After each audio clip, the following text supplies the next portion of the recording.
My hands were trembling as I tried to turn the key for the third time. Nothing. The lock wouldn't budge. I looked at the number on the door. 304. My apartment. 3 days away visiting my sister in Phoenix. And now this. The hallway was empty, silent, save for the distant hum of the elevator. I tried again, putting my shoulder into the door. The key went in, but it wouldn't turn, as if someone had filled the mechanism with glue. I felt a knot tighten in my stomach. Had I gone to the wrong floor? Impossible. I had lived here for 20 years.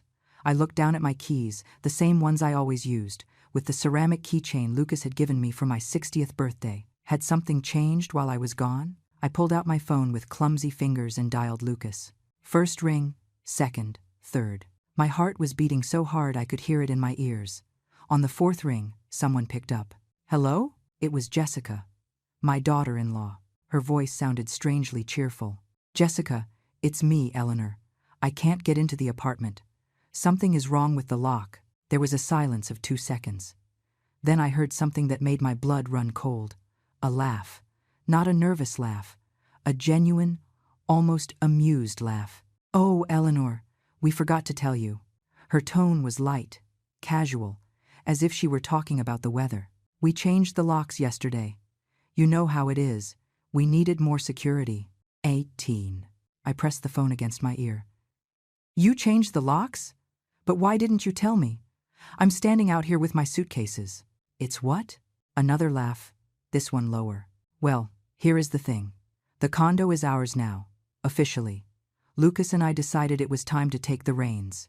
You know, you are getting up there in years. You need a smaller place, something more manageable. My knees almost gave out.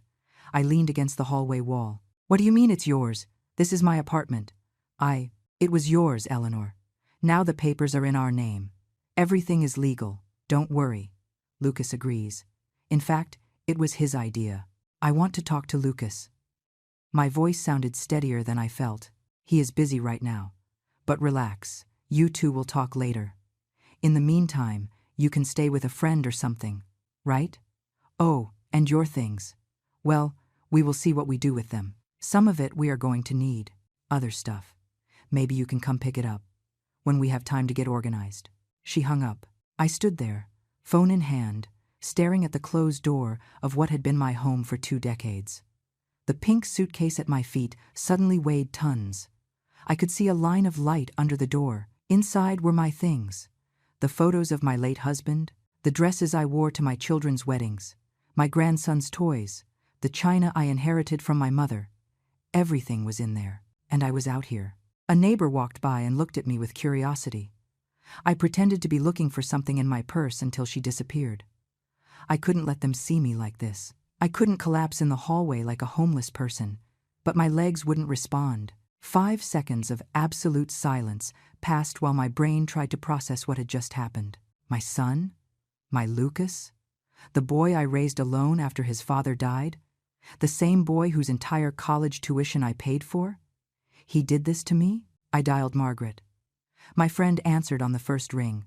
Elle, how was the trip? You're back already? Margaret. My voice cracked. I need you to come over. I am outside my apartment and I can't get in. What? Did you lose your keys? No, they changed the locks. Jessica says that. She says the house belongs to them now. Silence on the other end. Then, don't move. I'm on my way. 15 minutes. She hung up. I let myself slide to the floor, my back against the wall. The hallway was cold. Outside, it was beginning to get dark. Through the window at the end of the corridor, I could see the city lights flickering on one by one. 23 years ago, when I moved here with my 2 young children, I never imagined it would end like this. Sitting on the floor, outside my own door, waiting for someone to come rescue me. The elevator made a metallic noise. The doors opened, and Margaret appeared, wearing her mustard-colored sweater with her hair pulled back in a messy ponytail. She was holding a plastic bag. She saw me on the floor, and her expression changed completely. Oh my God, Eleanor. She knelt beside me. What happened exactly? I told her everything. Every word Jessica said, every laugh, every pause. Margaret listened with her lips pressed together, her hand squeezing mine harder and harder. That woman, she whispered. That damn woman. Lucas agreed. Margaret? She said it was his idea. I don't believe it. Lucas adores you. There has to be something else. Then why didn't he answer the phone? Why did he let Jessica tell me that? Margaret didn't have an answer. She helped me up and took my suitcase. Let's go to my place. We will figure out what to do tomorrow. Right now, you need to rest. I can't leave like this. All my things are in there. End quote. And they will still be there tomorrow. Come on. Her voice was firm but gentle. The voice of someone who has been your friend for 30 years and knows exactly when to be soft and when to be authoritative. We walked toward the elevator. Before entering, I looked back one last time. Door 304 remained closed. The light underneath was still on. Inside, my whole life. Outside, me. Separated by a new lock that my own keys could no longer open. In Margaret's car, as we drove across the city, I tried to call Lucas another 6 times. All went straight to voicemail. I sent messages. None were read. It was as if he had disappeared from the face of the earth. Or worse, as if he had decided I no longer existed to him. Tomorrow we are going to see a lawyer, Margaret said, eyes fixed on the traffic. I know someone, Robert. He is good, and he won't charge you for a consultation. I don't have money for lawyers, Margaret. Is bitterline. That is why I am telling you, he won't charge for the consultation. He just wants to hear your case. I nodded, though I didn't even have the strength for that. Through the window, I watched the streets I knew by heart pass by. The bakery, where I bought muffins on Sundays. The park where I took my grandson to play. The pharmacy where I picked up my prescriptions. Everything remained the same. The world kept turning. People walked, laughed, lived, and I was in that car, feeling as if someone had just ripped the heart out of my chest and thrown it in the trash. When we arrived at Margaret's apartment, I sat on her beige sofa and finally allowed myself to cry. I didn't sleep that night. I stayed in Margaret's guest room, staring at the white ceiling, counting the hours. Every time I closed my eyes, I saw Lucas's face when he was a child, 5 years old, in his school uniform, waiting for me at the door after class. 10 years old, crying because the other kids teased him for not having a father.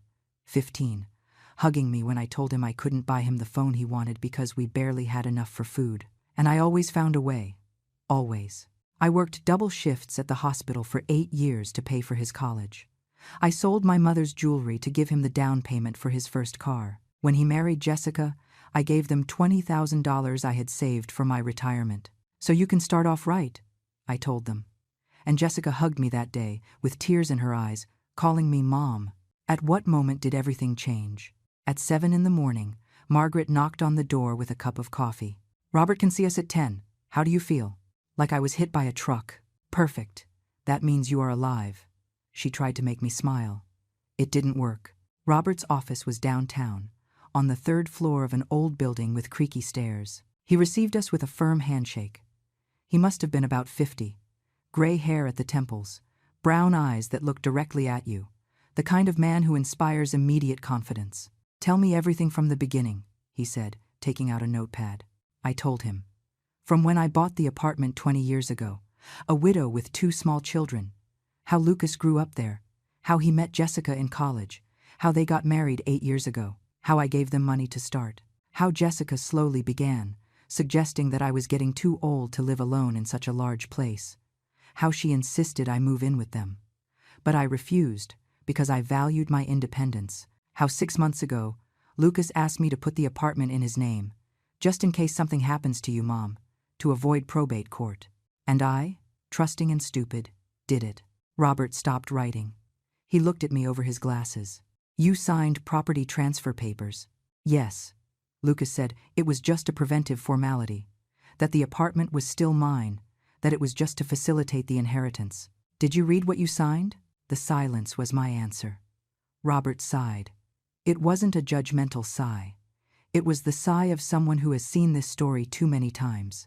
Mrs. Eleanor, legally, if you signed the property transfer, the apartment now belongs to Lucas, and if Lucas decided to transfer it to Jessica, or put it in both their names, he has every legal right to do so. I felt the floor open up beneath my feet. But it was my home. I paid for it. I worked 20 years to pay for it. I know. And morally, what they did is repugnant. But legally, he shook his head. It is complicated. We could try to prove there was coercion, that they tricked you, but we would need proof. Messages, witnesses, recordings. Do you have anything like that? No. I trusted my son. I understand. Robert leaned back in his chair. Look, I can try sending them a legal letter, pressure them, see if they get scared, and return the apartment. But if they decide to fight, this could drag on for months, years, and you will need money for legal fees, court costs, filings. How much money? $5,000 minimum. Maybe more. I didn't have $5,000. I barely had $800 in my savings account. My pension was $400 a month. I did the math mentally and realized something devastating. I was ruined, homeless, without sufficient savings. At 70 years old, Margaret put her hand over mine. I can lend you something, Elle. I am not going to take your money, Margaret. You aren't taking it. I am giving it to you. Robert interrupted us. There is another option. I can try to negotiate with them. Maybe they will agree to give you some money for the property. A settlement. It won't be fair, but at least you will have something to start over. Start over. The words sounded bitter in my mouth. I am 70 years old. Where am I going to start over? Nobody answered. Because there was no good answer. We left Robert's office with a legal letter he would send to Lucas and Jessica. A formal letter demanding explanations and proposing mediation. It sounded official and intimidating on paper, but I knew it wouldn't work. If Lucas really wanted to take my house, a letter wouldn't stop him. Margaret drove me back to her apartment. On the way, we passed in front of my building. I couldn't help but look up toward the 3rd floor. The windows of my apartment, the cream-colored curtains I had sewn myself. Jessica had probably already taken them down. She was probably already redecorating with her modern, minimalist things she liked so much, erasing any trace that I ever lived there. Do you want us to try knocking? Margaret asked. No, I don't want to see her. Not yet. That afternoon, sitting on Margaret's balcony, I tried calling Lucas one more time. This time he did answer. His voice sounded tense, almost a whisper. Mom, I can't talk right now. Lucas, just tell me why. Give me a reason. Just one reason that makes sense. It's complicated. Then explain it to me. I am your mother. You threw me out of my house. Don't I deserve at least an explanation?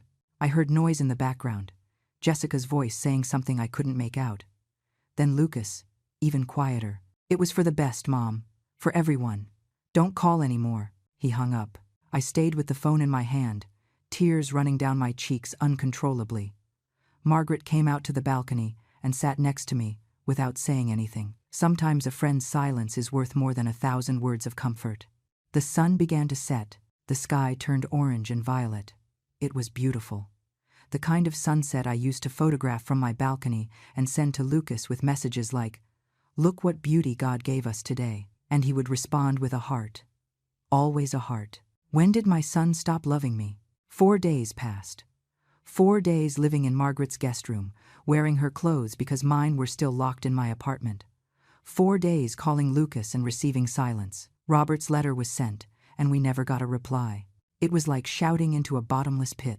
On the 5th night, Margaret made chamomile tea and sat across from me at her small kitchen table. You need to tell me everything, Elle. From the beginning, something doesn't add up. Lucas wasn't like this. She was right. Lucas wasn't like this. At least not the Lucas I knew. I closed my eyes and went back. 12 years ago. Lucas was 26. He had just finished college. I was working as a nurse on the night shift at General Hospital. I would get home at 7 in the morning, sleep 4 hours, get up to cook, clean, pay bills. My life was a hamster wheel that never stopped. But it was my wheel, my apartment, my effort. Lucas got a job at a marketing firm. He didn't earn much, but it was a start. He still lived with me. He gave me $300 a month to help with expenses. We went out for breakfast on Sundays to the diner on the corner. We talked about everything, his dreams, his fears, the girls he liked. I was his confidant, his safe harbor. Then he met Jessica. I remember perfectly the day he brought her home. Tall, thin, long straight black hair, emerald green dress, High heels even though we were just eating at home. Perfect smile. Too perfect. She hugged me and said, "Mrs. Eleanor, Lucas talks so much about you. It is a pleasure to meet the woman who raised such a wonderful man." I liked her. Oh, I wanted to believe that. The first few months were good. Jessica came to dinner on Fridays. She helped me wash the dishes. She asked about my work at the hospital. She seemed genuinely interested. Lucas was radiant, in love like I had never seen him, and I was happy for him. After all, what mother doesn't want to see her son happy? A year later, Lucas told me he wanted to get married. He and Jessica had already talked. They wanted a small, intimate wedding. I offered them the $20,000 I had saved. It was all I had left after paying for his college, his car, his medical emergencies when he had appendicitis at 22. Lucas cried when I gave him the check. "Mom, this is too much. I can't accept it." "Of course you can. It is for your future. So you and Jessica start off right." Jessica hugged me that day. She cried too. "Mom, Eleanor," she said to me, "I promise to take care of Lucas like you have.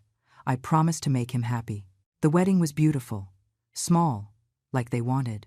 I wore a coral dress I bought on sale. Jessica was beautiful in her simple white dress. Lucas couldn't stop smiling. We danced together, mother and son, to a song I chose. "Thank you for everything, Mom," he whispered in my ear. "I don't know what I would do without you." The first 2 years of marriage, everything seemed perfect. They visited my apartment every Sunday. We ate together. We laughed. Jessica brought pastries she bought from an expensive bakery downtown. Lucas told me stories about his job. I felt complete. My son was happy. He had a good wife. Grandchildren would come soon. But then, something started to change. It was subtle at first. Jessica began making comments. "Mom, don't you think this apartment is too big for you alone? It must be exhausting to keep it clean. Oh, Lucas worries so much about you living here alone. What if you fall and no one notices? Oh, there are some lovely senior living communities with nurses and everything. It would be safer." I ignored them. I was 70 years old, yes, but perfectly capable of taking care of myself. I was still working part-time at the hospital. I did yoga twice a week. I walked every morning. I didn't need to be locked up in a home as if I were an invalid. The Sunday visits began to space out. Every 2 weeks. Then once a month. Then every 2 months. There was always an excuse. Jessica had work. Lucas was tired. They had a family commitment on her side. I tried not to take it personally. Young people have their lives. It is normal. 3 years ago, my grandson was born. Leo. The most beautiful baby I had ever seen. I went to the hospital the day he was born. I held that boy and felt my heart multiply by 1,000. "I am going to be the best grandmother in the world," I promised Lucas. But Jessica had other ideas. "Mom, I really appreciate your help, but we have everything under control. We don't want to bother you." That's what she said when I offered to watch Leo while they worked. "Besides, you are getting older. A baby is a lot of work. We don't want you to get hurt." It hurt. But I accepted it. Maybe she was right. Maybe I was too old to chase a crawling baby all over the house. Visits to see Leo had to be coordinated weeks in advance. And they were always short, an hour max. Jessica always found a reason for me to leave. Leo has to sleep. Leo is cranky. Leo needs his routine. Lucas just nodded. He never defended me. He never said, "Mom, stay longer." A year ago, Lucas arrived alone at my apartment one afternoon. Without warning, he looked nervous. "Mom, I need to talk to you about something important." I sat on the sofa, heart racing. "What is it? Are you sick?" No, it's about the apartment." He sat next to me. He took my hands. "Look, you aren't going to live forever. I'm sorry, I know it sounds awful, but it is the truth. And when you are gone, this place is going to go into horrible probate procedures, taxes, lawyers. It can take years. Jessica and I were researching, and the best option is for you to transfer the apartment to my name now. That way, when something happens, everything is easier. But you keep living here, obviously. It is just a paper, a formality." I looked him in the eyes. "My son, my Lucas, are you sure it is just a formality?" "Completely. "Mom, I would never hurt you, you know that." And I believed him. Because he was my son. Because I had raised him. Because I trusted him more than anyone in the world. I signed the papers 3 weeks later. A notary came to my apartment. Lucas was there, smiling, assuring me everything was fine. Jessica sent a message. "Thank you for trusting us, Mom Eleanor. Lucas and I will always take care of you." That was the last time she called me Mom. The following months, things got strange. Lucas stopped answering my calls with the same frequency. When he did, the conversations were short, cold. Jessica didn't even fake kindness anymore. On the few occasions I saw them, she treated me like a stranger, like a nuisance. 6 months ago, I stopped seeing Leo completely. "He is in a difficult stage, sweetie. Better when he grows up a little more." That was all they told me. And now, telling all this to Margaret at her kitchen table, with the cold tea between my hands, I finally understood. Jessica planned this from the beginning. From the day she met Lucas and saw his mother had a paid-off apartment in a good part of the city, she studied me. She charmed me. She earned my trust. She waited patiently. And when she had everything secured, she discarded me like trash. And Lucas. My Lucas let it happen. Margaret listened to every word without interrupting. When I finished, she had tears in her eyes. "That woman is a monster. And Lucas. God. Lucas is a coward. He is my son, Margaret. And he betrayed you. He let his wife manipulate you, use you, and throw you away. You can't defend him just because he came out of your womb." She was right.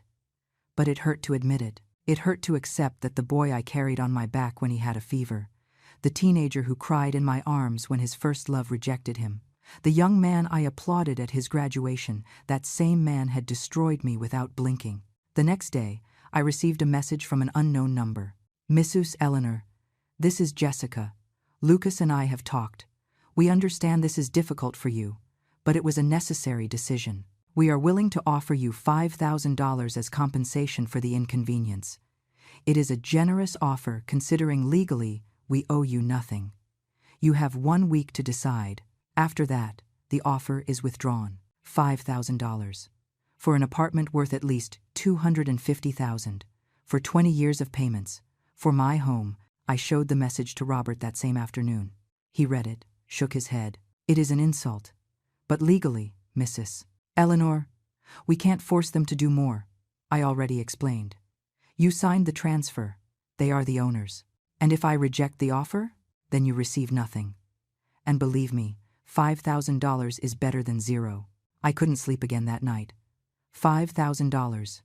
Divided by 12 months, it was $417 a month. Added to my pension of $400, I had $817 monthly. I couldn't rent even a studio in a decent area with that money, much less eat, pay utilities, medicine. The next morning, Margaret entered my room with the newspaper. "Look, there are apartments for rent in the Oakwood neighborhood. They aren't luxurious, but they are safe. $800 a month for a studio." "Margaret, I don't have $800 a month. I will barely have that in total." "Then we get them to lower the price. Or you look for a job." A job?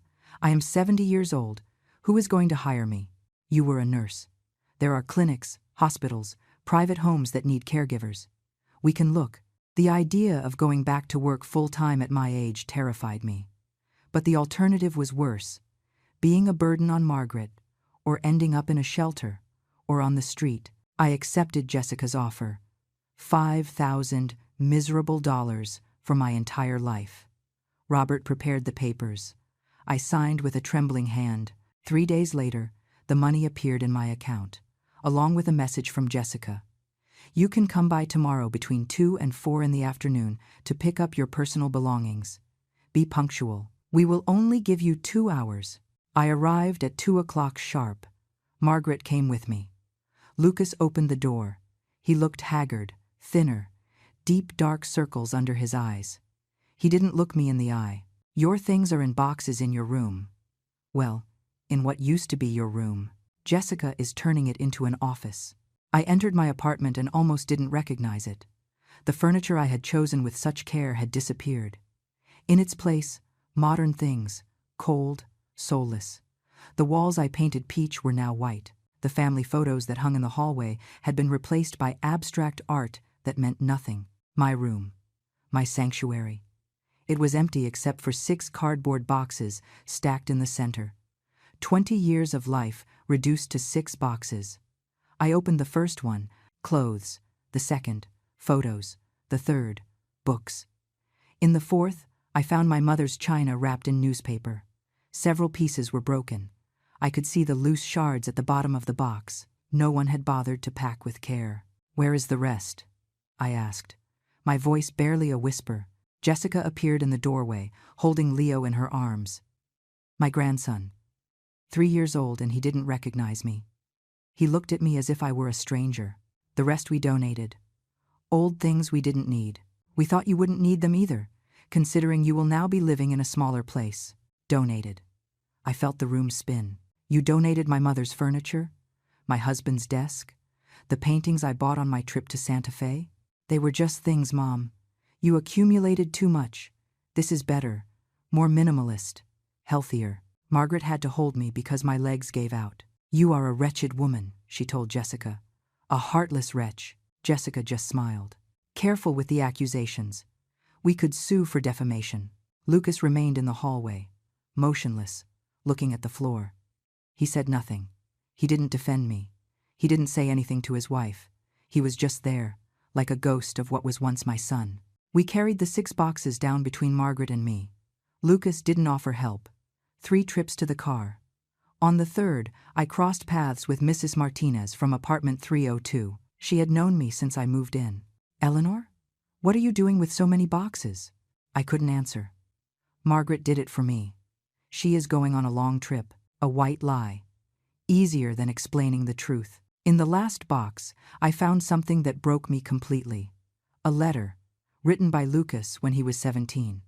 I found it in his high school things. It said, "Mom, I know sometimes I am difficult, and I don't say it enough, but you are my hero. Everything I am is thanks to you. Someday I am going to take care of you like you have taken care of me. I promise. I love you more than anything in the world." The uneven handwriting of a teenager. The honest words of a son who loved his mother.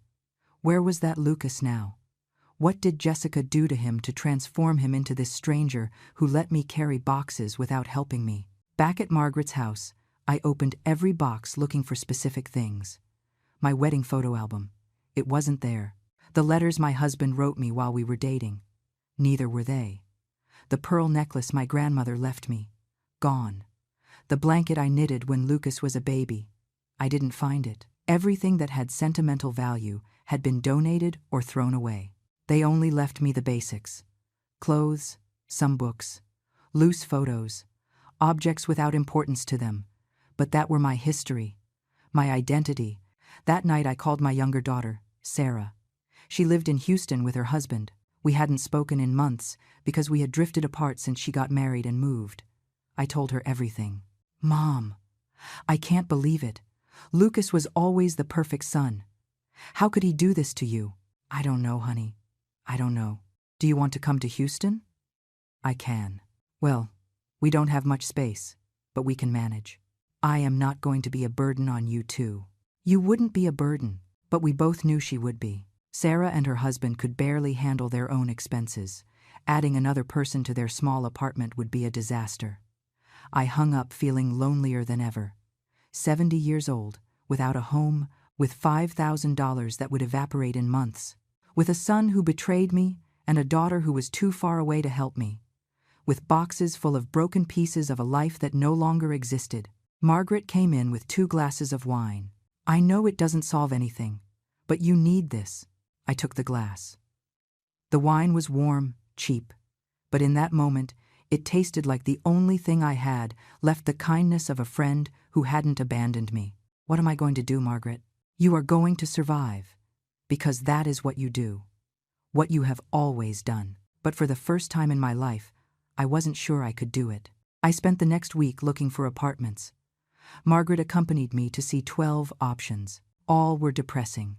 Tiny studios with water stains on the walls, buildings in dangerous zones where the sound of sirens was constant background music, bathrooms with broken tiles, kitchens where barely one person fit.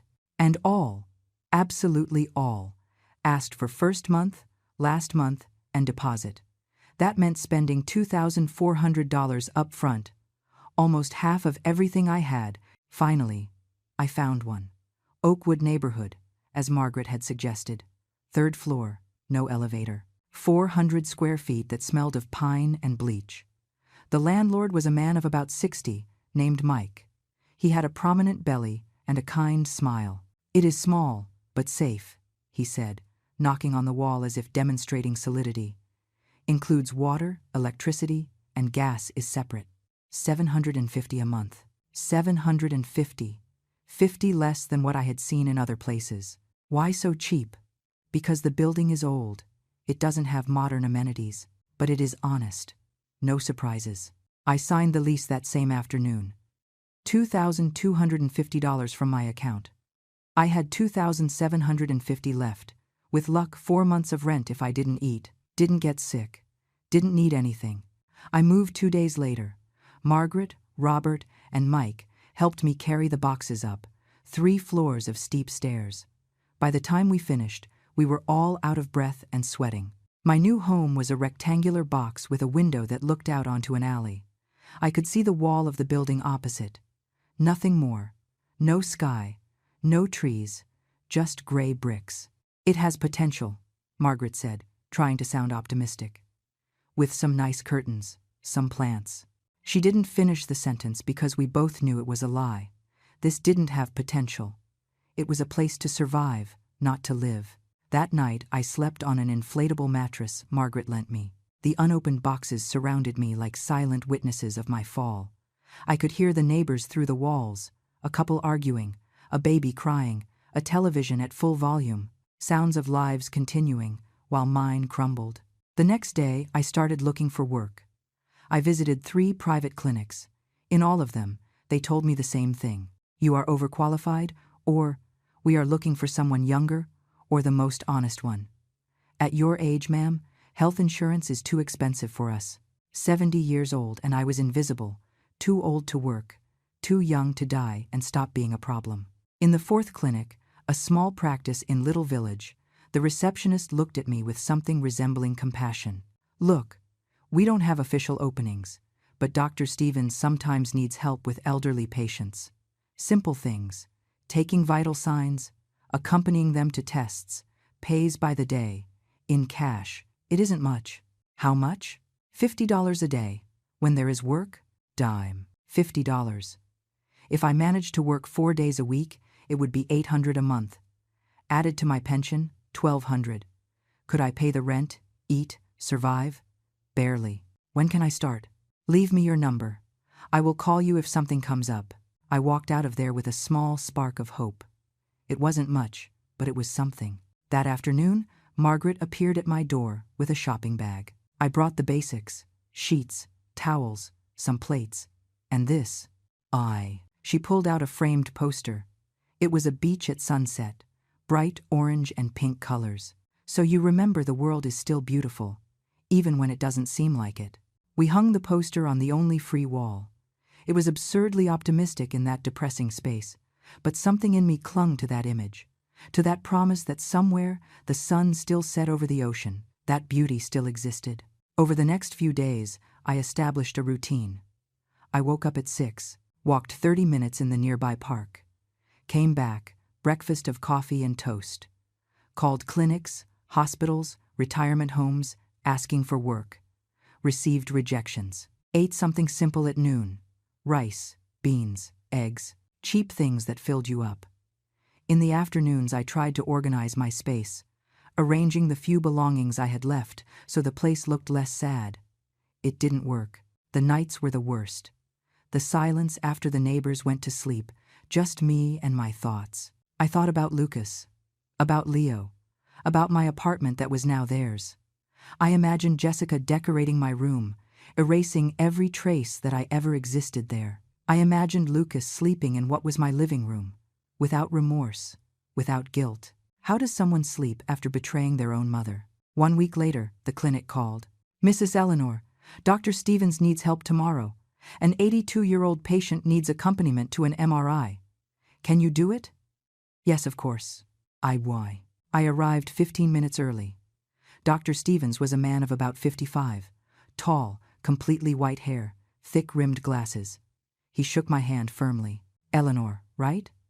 Look, Mr. Campos is a complicated patient. He has early Alzheimer's.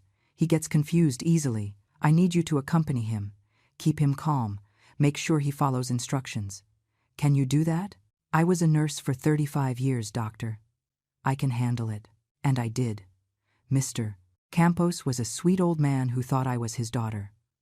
I let him believe it. I held his hand during the scan.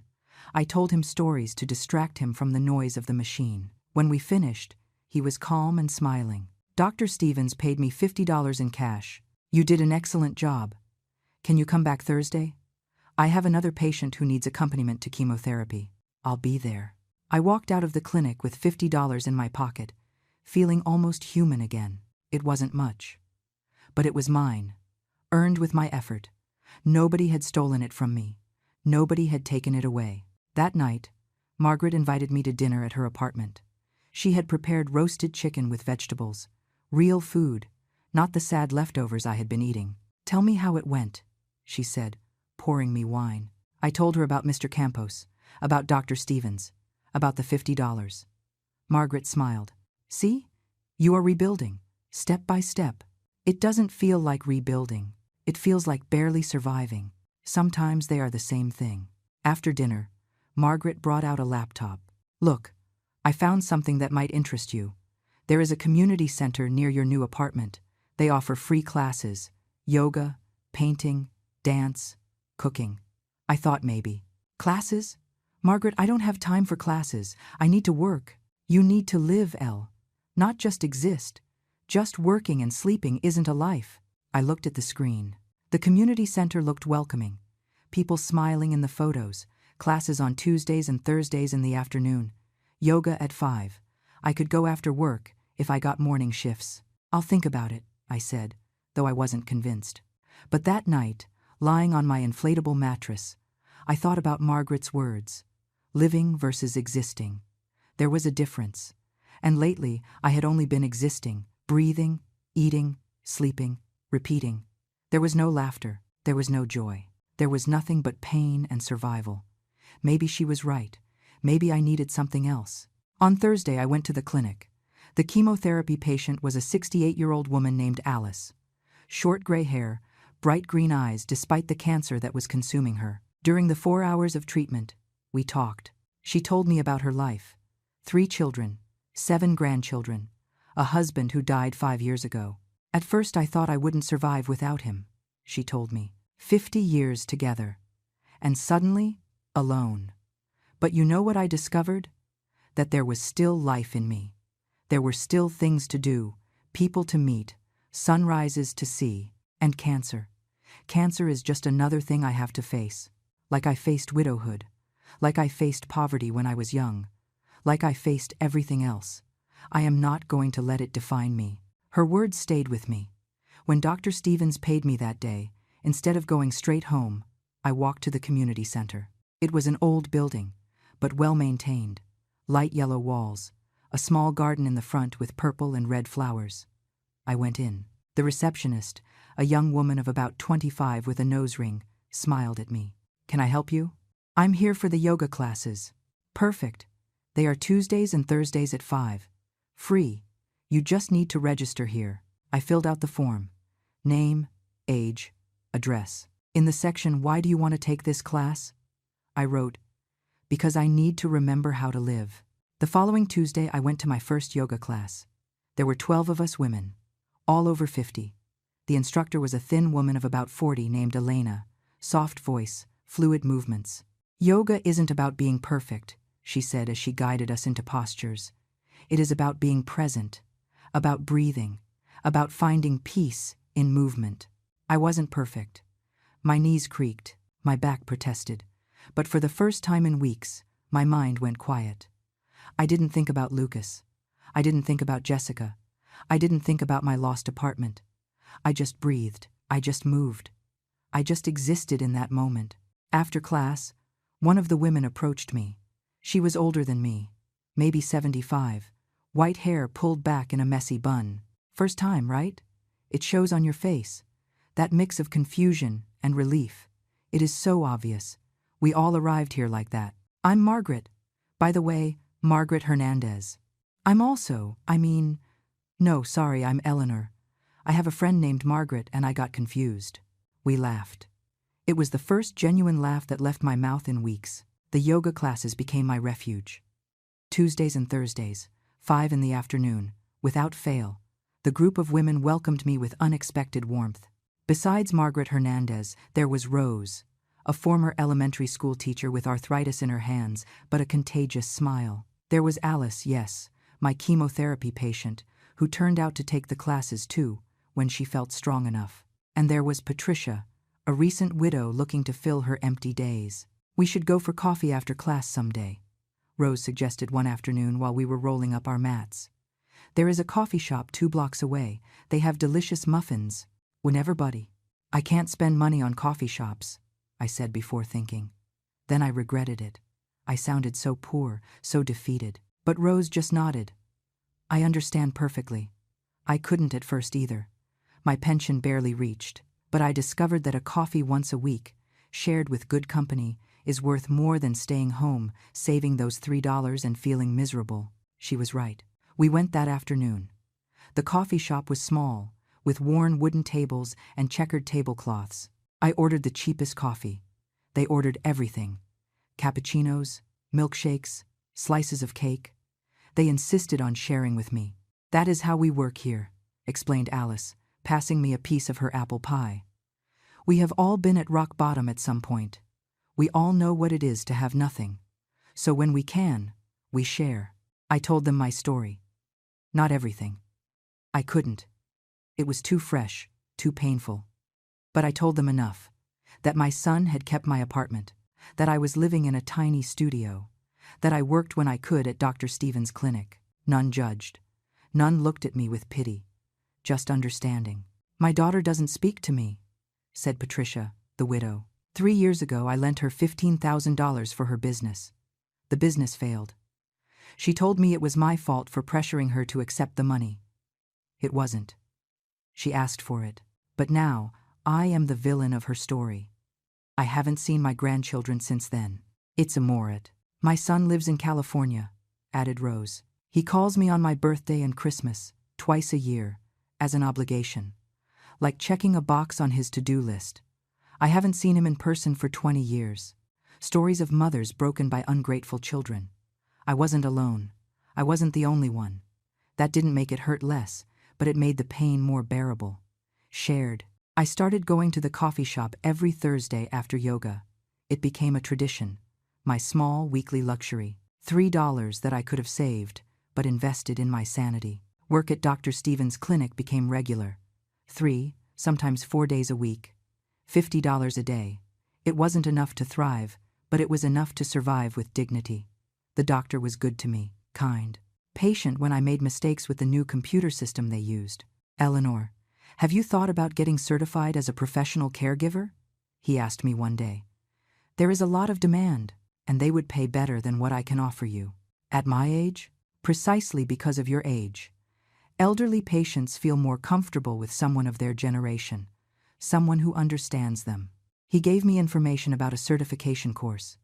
It lasted 6 weeks, cost $300. $300 I didn't have. I kept the brochure anyway. That night, in my tiny apartment, I did the math. If I worked 4 days a week for 2 months, I could save the $300. I would have to eat even cheaper. Rice and beans almost every day. No coffee on Thursdays, no extra expenses. But it was possible. For the first time in months, I felt something resembling hope. A plan. A future. Small. Modest. But mine. 2 weeks later, during yoga class, Elena announced there would be a special class on Saturday. Yoga at sunrise in the park. To welcome the new day with intention and gratitude. I'll wait for you at 6 in the morning. Too early for me, joked Rose, but I went. I arrived at the park at 5:50. The sky was still dark, barely painting itself gray on the horizon. Elena was already there, setting up mats. And there was someone else, a man, tall, thin, white hair, cut very short. He looked my age, maybe a little older. "Good morning," he greeted me with a smile. "I'm Arthur." "Like the king?" he laughed. "Yes, like the king. But I'm not royalty. I'm a retired history professor, and addicted to yoga, apparently." 18 all. We did the class while the sun came up. It was magical. The golden light filtering through the trees, the fresh morning air, the silence of the park before the city woke up. I felt alive in a way I hadn't felt in years. Afterward, Arthur approached while I rolled up my mat. "Do you come often to the regular classes? I hadn't seen you. I go Tuesdays and Thursdays in the afternoon. You must come at another time." "Exactly. Mondays, Wednesdays, and Fridays in the morning. But Elena convinced me to try this special class. I don't regret it." We walked together toward the park exit. Easy conversation, light. He talked about his years as a professor, about his love for history, about his wife who died 4 years ago. Cancer. It took her quickly. 6 months from diagnosis to the end. "I'm sorry." "Me too. But I learned that grief doesn't have to consume you. You can carry it with you and keep living. In fact, it is the only thing you can do." It is not a bidded. We reached the corner where our paths separated. "It was a pleasure meeting you, Eleanor. I hope to see you at another special class." "Likewise, Arthur." I went home with a strange sensation, warmth, as if something good had just entered my life, not romance, not at my age, but maybe friendship, company, someone who understood loss. The next Thursday, after yoga, while we drank coffee, I told the girls about Arthur. Rose looked at me with bright eyes. "Oh, Elle, is he handsome?" "It isn't about that. Everything is always a little about that." Alice laughed. "Even if it is just in the background. He is a widower. I am. Well, technically I am also a widow. But I am broken. My son destroyed me. I don't have room for anything else." "Precisely because of that, you need room for something else," said Patricia, the other widow. "When my husband died, I thought I would die with him, that my life had ended. But one day, a man at the supermarket helped me reach a can on the top shelf. He smiled at me, and I realized I could still feel things. Little things, gratitude, warmth, humanity. We don't end when someone hurts us, Eleanor. We just change." Her words resonated in me for days. Life established a rhythm.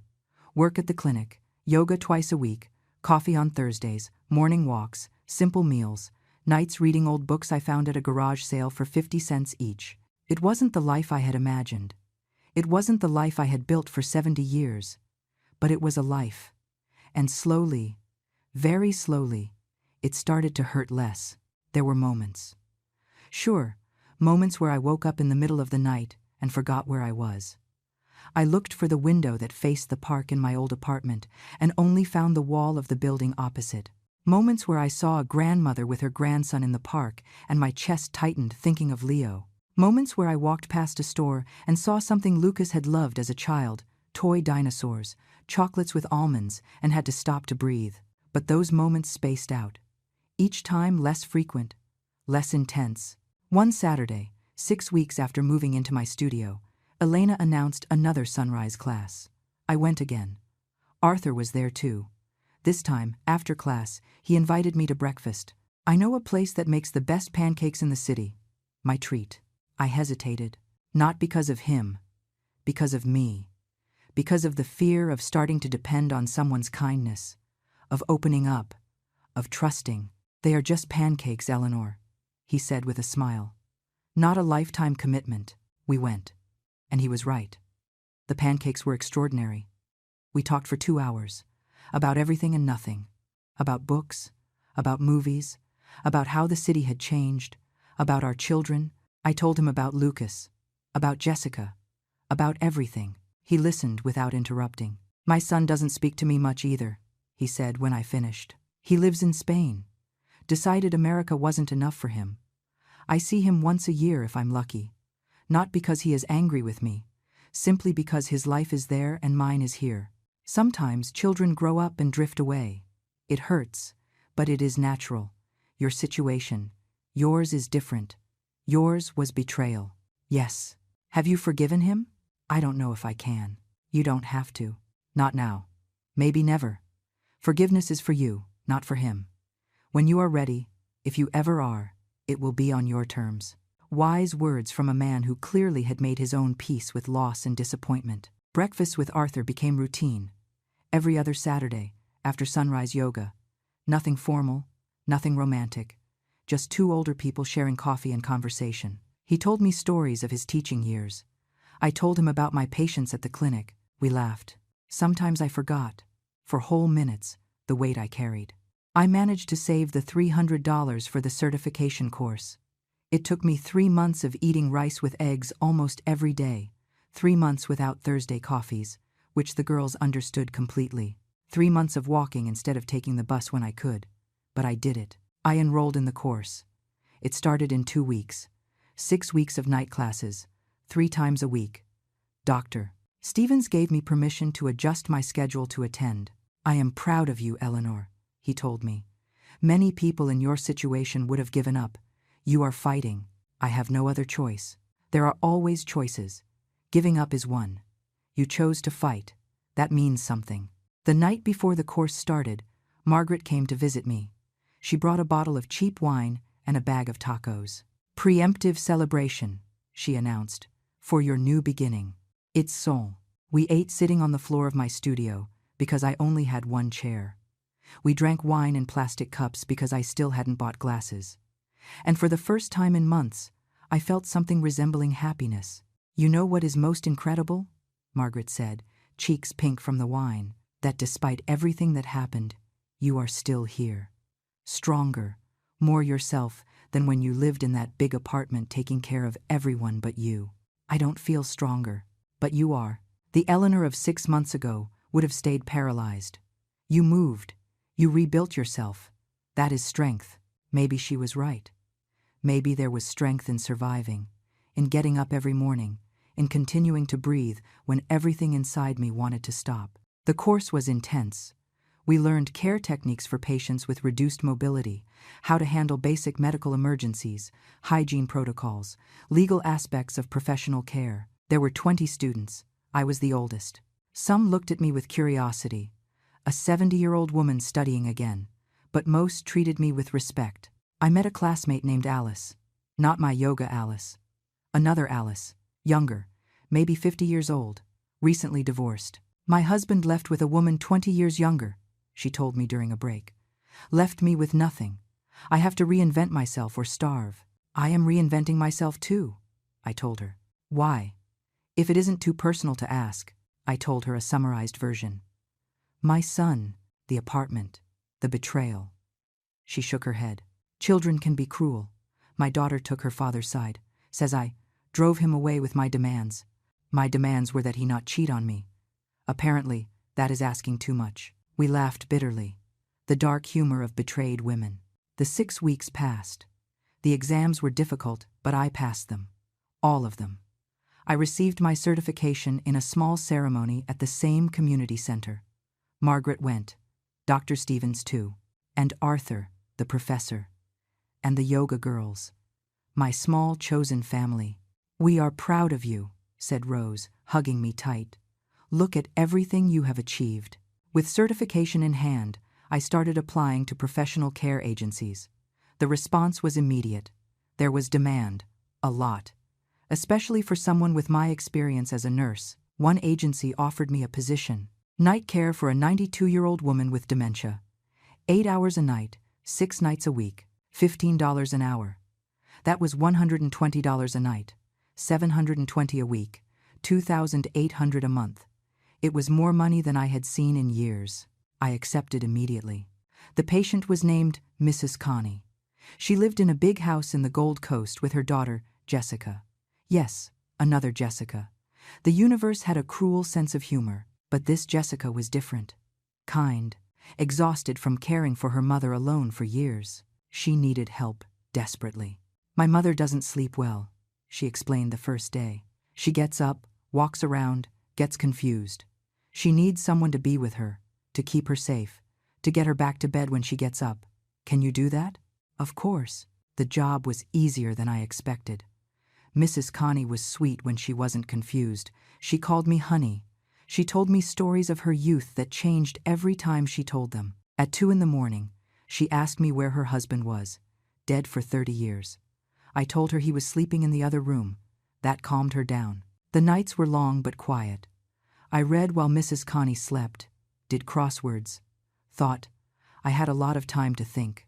I thought about Lucas, about whether he was happy in my apartment, about whether Leo ran through the hallways I used to clean, about whether Jessica had changed the furniture again, about whether they ever thought of me. One night, 3 months after starting with Mrs. Connie, Jessica the daughter brought me coffee.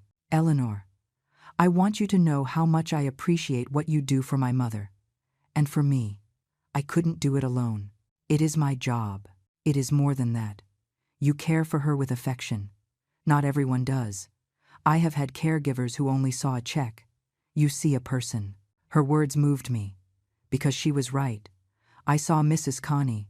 I saw a woman who was once young, strong, full of life, who had dreams, who loved, who lost, who kept going, like me. "My own mother died 5 years ago," Jessica continued. "Well, my blood mom. Mrs. Connie is my mother-in-law, but I take care of her as if she were mine, because that is what you do when you love someone. You take care of them, even when it is hard, even when it costs you." I stayed silent, thinking about Lucas, about whether he thought the same, about whether he had taken me out of my house because he thought it was best for me. I didn't believe it. But the doubt was there. The money started to accumulate. $2,800 a month, plus my pension, plus the occasional jobs I kept doing with Dr. Stevens on days off. Suddenly I had $3,500 monthly. I paid my rent, my utilities, my food, and I had left over. For the first time in months, I breathed easily. I opened a savings account. I started depositing $1,000 every month. Not much for some, a fortune for me. It was my safety net, my freedom, the promise that never again would I be completely vulnerable. Margaret noticed the change in me. "You look different," she told me during one of our Thursday coffees. "Lighter. I feel different, like I can finally breathe. Have you heard anything from Lucas?" "No. And I don't want to know." It was a lie. Of course I wanted to know. Every day I checked my phone, expecting a message, a call, an apology. Nothing ever came, but life went on. Yoga twice a week. Breakfasts with Arthur every other Saturday. Work with Mrs. Connie 6 nights. Occasional shifts at the clinic. My routine, my new normal. One Tuesday, after yoga, Arthur invited me to walk through the park. "There is something I want to show you," he said. We walked to an area I didn't know. There was a small community garden. Plots of land where people grew vegetables, flowers, herbs. "I am thinking of renting a plot," he told me. "I always wanted to have a garden, but my wife was allergic. Now I can. Would you like to help me? We could share the plot. And the harvest. I don't know anything about gardening." "Me neither. But we can learn. Together." There was something sweet in the proposal. Not romantic, exactly, but intimate. A promise of shared time, of creating something together. "Okay," I said. "Let's try." We rented a 10 by 10 foot plot. It cost $20 a month. We bought seeds, tomatoes, lettuce, peppers, flowers too, because Arthur insisted that every garden needed beauty as well as function. Every Saturday afternoon, after our breakfasts, we went to the garden. We dug, we planted, we watered. We got our hands dirty with soil. We sweated under the sun. And we talked. About everything. About nothing. One day, while pulling weeds, Arthur said, "You know what is beautiful about plants? They don't hold grudges. You neglect them, they wither. But you give them water, light, care, and they grow back. I wish humans were like that." "Some are," I answered. "You have seen me wither and grow, and it has been beautiful at every stage." I blushed. At 70 years old, like a teenager. Weeks passed. Our plants grew, small green shoots that became strong stems, flowers that opened in explosions of orange and yellow color, tomatoes that started as green dots and turned red and fat. "Our first harvest," Arthur announced one Saturday, cutting 3 perfect tomatoes. "We should celebrate." "How?" "Let me cook for you. Tomorrow. At my place." It was the first time he invited me to his house. A step, small, but significant. Okay, I said. His house was modest. A 2-bedroom apartment, not much different from what I had had before. But it was full of books. Entire walls covered in shelves. History, philosophy, novels, poetry.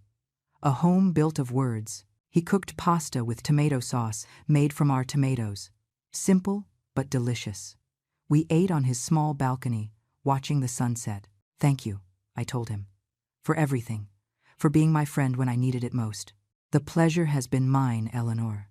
You saved me too, even if you don't know it. After my wife died, I was lost. I spent days without talking to anyone. Yoga gave me routine, but you gave me purpose. Someone to share the plants with. The meals. Life.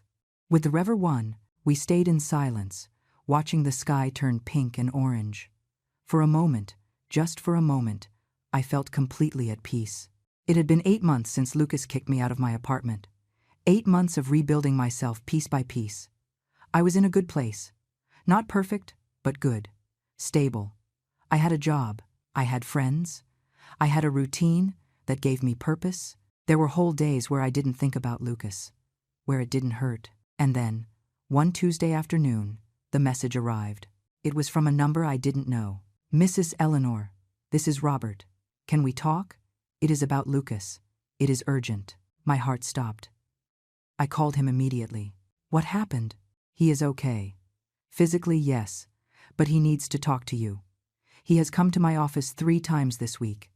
He looks bad, Eleanor. Very bad. Thin. Nervous. He asked me to contact you.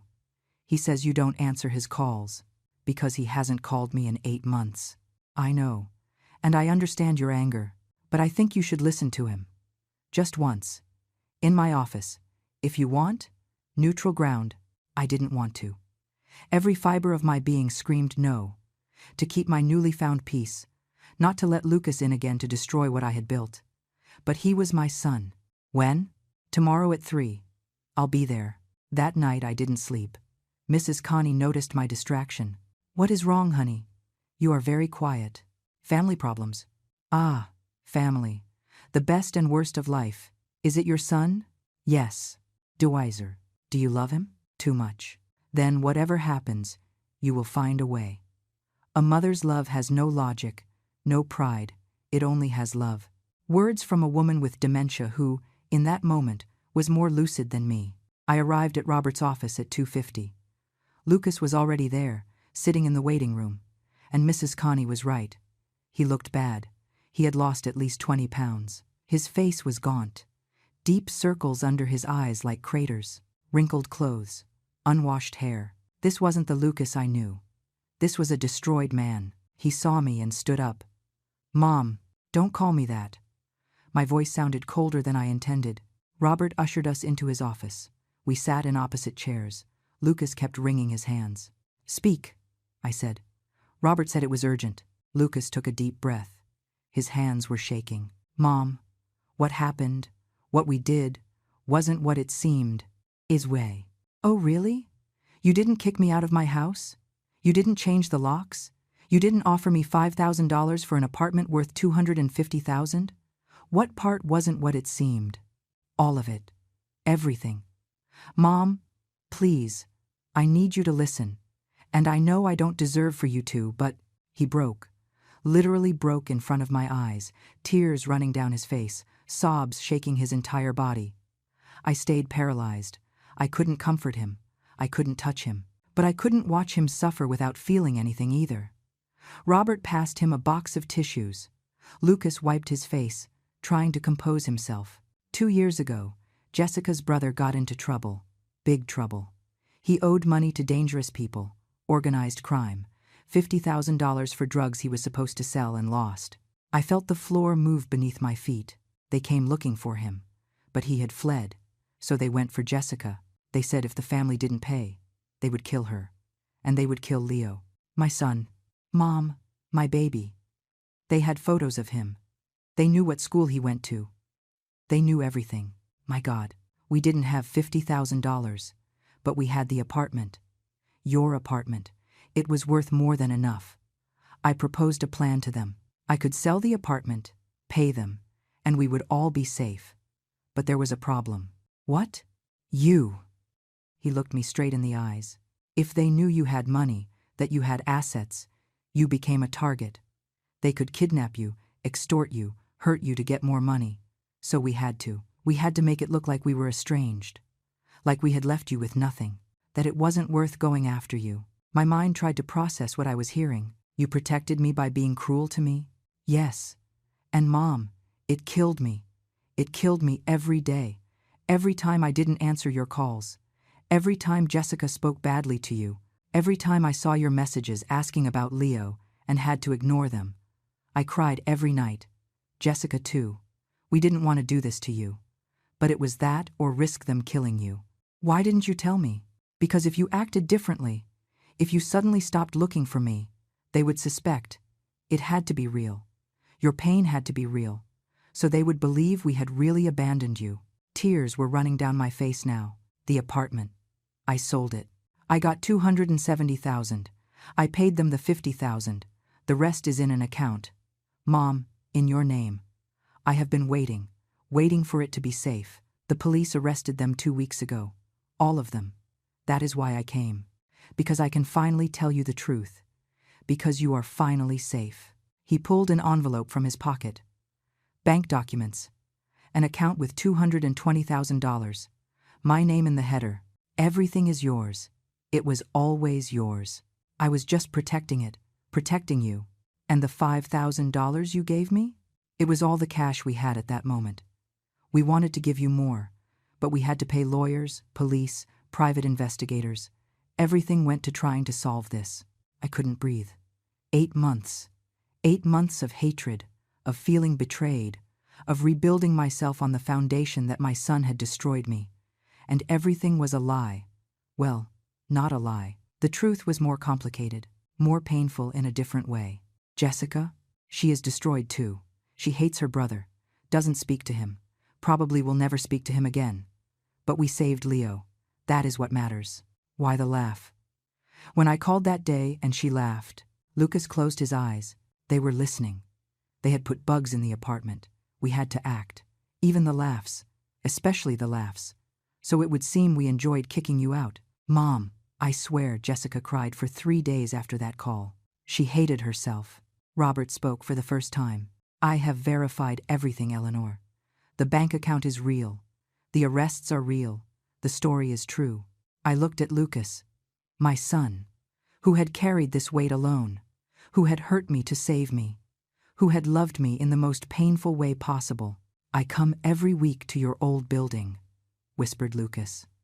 I sit on the stairs across the street, waiting to see you leave, just to know you are okay, that you survived. I have seen how you leave early in the mornings, how you come back late. You look strong, Mom, stronger than before, and I am glad, even if it was at the cost of us hating each other. I don't hate you. You should, maybe, but I can't, because you are my son, and I know you. The Lucas I know would never hurt me without reason. I should have known. I should have trusted that. No. We did everything so you wouldn't trust, so it would be real. We stayed in silence. The weight of 8 months of pain floating between us. Leo. He misses you. He asks for you all the time. When is Grandma coming? We didn't know what to tell him. He is too little to understand. I want to see him. You can. Whenever you want. When you are ready. I won't pressure you. I know you need time to process all this. I looked at the documents for the account. $220,000. I could buy another apartment. I could retire for real. I could have the life I had lost back. But something in me had changed. In these 8 months, I had discovered a version of myself I didn't know. An Eleanor who could survive alone, who could make new friends, who could work hard and feel proud, who could find unexpected love in a community garden with a widowed professor. I didn't want to lose that Eleanor just because I now had money again. I need time, I said finally. To think, to feel. This is a lot. I know. Take all the time you need. But Mom, please, believe me when I tell you not a single day passed without me thinking of you, without hating myself for what we were doing to you, even if it was for the right reasons. I left Robert's office in a state of shock. Lucas tried to hug me before leaving, but I pulled away. Not with anger, just with a need for space, for air, for time for my brain to process what it had just heard. I walked aimlessly for hours. Through streets I didn't know. I passed stores without seeing them. The city moved around me, but I was in a bubble. 8 months. 8 months believing a lie that turned out to be the most painful truth. My son had loved me so much, he was willing for me to hate him. Jessica, too. They had endured being the villains of my story to keep me safe, to protect Leo. And they had succeeded. I was alive. Leo was safe. But the price had been almost destroying us all. I ended up on a park bench. The same park where I did yoga, where I had planted the garden with Arthur. I took out my phone. I had messages. One from Margaret. "How did it go with Lucas? Call me." One from Arthur. "Reminder that tomorrow we water the plants. Are you still on?" One from Dr. Stevens. "Can you cover a shift tomorrow afternoon?" My life. The life I had built on rubble. The life that now made sense, but in a completely different way. I called Margaret. I told her everything. Every word Lucas said. Every detail of the bank account. Every tear. Oh my God. Elle. I can't even process it. How do you feel? I don't know. Relieved. Furious. Sad. Happy. Everything at the same time. It is possible to feel all that together. After what you have lived, it is possible to feel anything. $220,000. Margaret. I could buy a condo. I could stop working nights. I could have my life back. But I don't know if I want that life back. The Eleanor who lived in that apartment was asleep. Comfortable but asleep. The Eleanor of now is alive. Awake. I feel everything more intensely. The good and the bad. Then don't go back to being who you were. Be who you are now, but with more resources. Wise Margaret. Always wise. That night I worked with Mrs. Connie as always. I didn't tell her anything because she wouldn't remember anyway. But her presence was comforting. At 3 a.m, when she woke up confused, looking for her dead husband, I guided her back to bed with infinite patience. "You also lost someone?" she asked me, with surprising lucidity. "I see it in your eyes. That pain of someone who lost something important. I thought I had lost my son. But it turns out he was just hiding, protecting me in his own way. And now that you found him? Now I have to decide what to do with that. Love isn't black and white, honey. It is gray. It is complicated. It is forgiving even when it hurts, especially when it hurts." She fell asleep again, leaving me with her words. The following days were a roller coaster. Lucas called me. I didn't answer immediately. I needed space. But I sent him a message. "I need time. I am not angry. Just need to process." He replied, "I understand. I will be here when you are ready. I love you, Mom." Those words. I love you, Mom. It had been 8 months since I heard them. They felt real now, not empty, not forced, real. On Saturday, I went to the garden with Arthur. While we watered our tomatoes, I told him everything. He listened without interrupting. As always, when I finished, he remained thoughtful. "You know what the hardest part of love is?" he said finally. "That sometimes they protect us in ways that hurt us. And we have to decide if the love behind the wound is enough to forgive the wound itself." Could you? I forgave my son for not coming to his mother's funeral. He was in Spain. Said he couldn't get a flight in time. Later I found out he could. He simply didn't want to. Couldn't face seeing her in a coffin. Preferred to remember her alive. It hurt that he wasn't there. But I understood why. Did you tell him? No. Because his pain was real too. Not everything needs to be said. Sometimes forgiveness is silent. Wise words from a man who had lived enough to understand the gray nuances of human relationships. A week later, I called Lucas. "I want to see Leo." "When?" "Tomorrow. In the park. Neutral ground. Just him and me first. Later you and I can talk. Whatever you want. Mom, whatever you need." On Sunday at 10 a.m, I was at the park. Lucas arrived with Leo by the hand. My grandson. He had grown so much in 8 months. He was no longer a baby. He was a little boy with messy black hair and his father's eyes. Lucas let him go. Leo ran toward me. Grandma. He didn't even hesitate. He hugged my legs with the strength of a small bear. He smelled of baby shampoo and cookies. I knelt down. I hugged him. I cried on his small shoulder while he patted my head. Don't cry, Grandma, I'm here. Lucas stayed at a distance, giving us space. Leo and I played. He told me about his school, about his friends, about the dog he wanted but his parents wouldn't let him have, as if the last 8 months hadn't existed. Children have that capacity, to live in the absolute present, without grudges, without baggage. After an hour, Lucas approached. Leo ran toward the swings. We were left alone. Thank you for coming, he said. He is my grandson. Of course I was going to come. And us? You and me? I breathed deep. I understand why you did what you did. I even respect it. You protected your family, like I protected you your whole life. But Lucas, it hurt. It hurt more than you can imagine. And even though I understand the reasons, the pain was real. I know, and I'm sorry. I feel it with every part of my being. I don't need you to feel it. I need time. I need to rebuild trust. Not that you love me, that I know now, but that if something happens again, you will include me. You will tell me. You won't protect me by keeping me in the dark. I promise you. Never again. Good. We stayed in silence, watching Leo play. Two people who loved each other, but who had been broken and were now trying to find the way to fit back together. What are you going to do with the money? He asked. I don't know yet. Maybe buy a small condo. Maybe invest it. Maybe donate half. I haven't decided. It is yours. Do what makes you happy. Happy.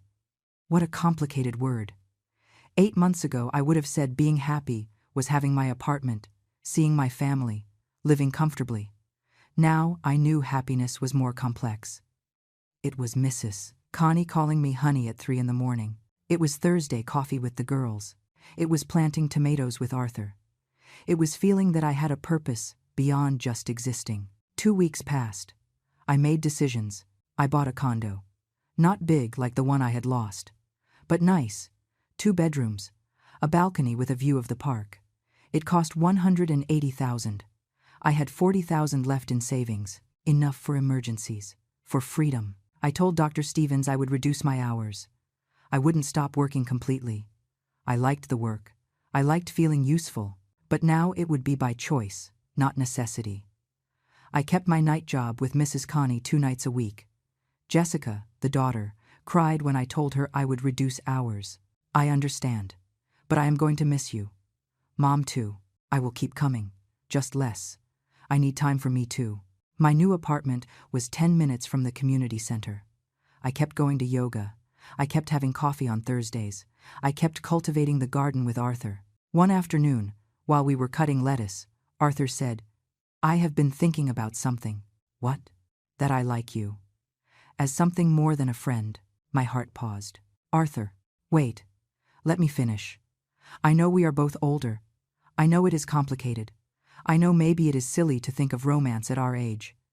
But I have lived enough to know that love has no age. And what I feel for you is love.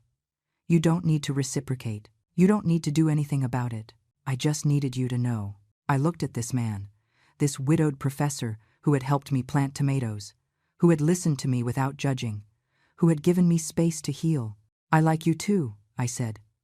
But I am still broken. In process. I don't know if I have room for romance. I am not asking for room. I am asking for time, that we continue as we are. And if someday, in 6 months, in a year, in 5 years, you decide you want more, I will be here. And if you never decide that, that is also fine. Your friendship is enough. I kissed his cheek. Soft, tender, a promise without words. A month later, Lucas, Jessica, and Leo came to dinner at my new apartment, the first family dinner in 8 months. Jessica cried when she arrived. Eleanor, I am so sorry. I know, Lucas explained, but I need you to hear it from me too. I love you. I have always loved you. Hurting you was the hardest thing I have done. I hugged her. I know. It is over. We are here now.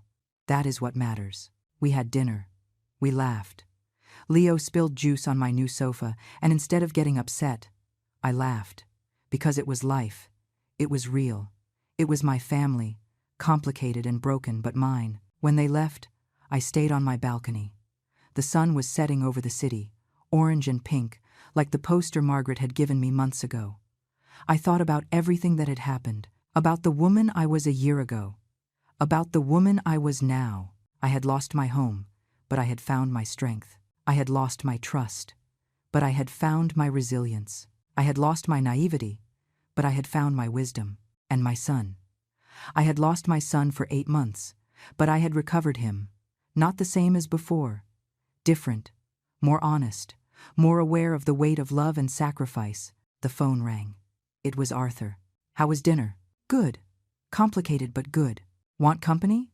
I can bring wine. I would love that. I hung up with a smile. Life hadn't gone back to what it was. It was better, more real, more mine. And while I waited for Arthur, while the sun finished hiding, while the city lit up with millions of lights, I felt something I hadn't felt in a long time. Peace. Not the peace of comfort, the peace of knowing who you are, of knowing you can survive anything, of knowing that love, real, deep love, survives even betrayal when there is truth behind it. 70 years old, a whole life, and I was just starting to understand what it meant to really live. The doorbell rang. Arthur with wine and that smile that wrinkled the corners of his eyes. Ready to toast? He asked. To what? To new beginnings. To second chances. To us. We toasted. And in that moment, in my new apartment, with my new life, surrounded by people who loved me in complicated but real ways, I knew I had arrived exactly where I needed to be. Not at the end,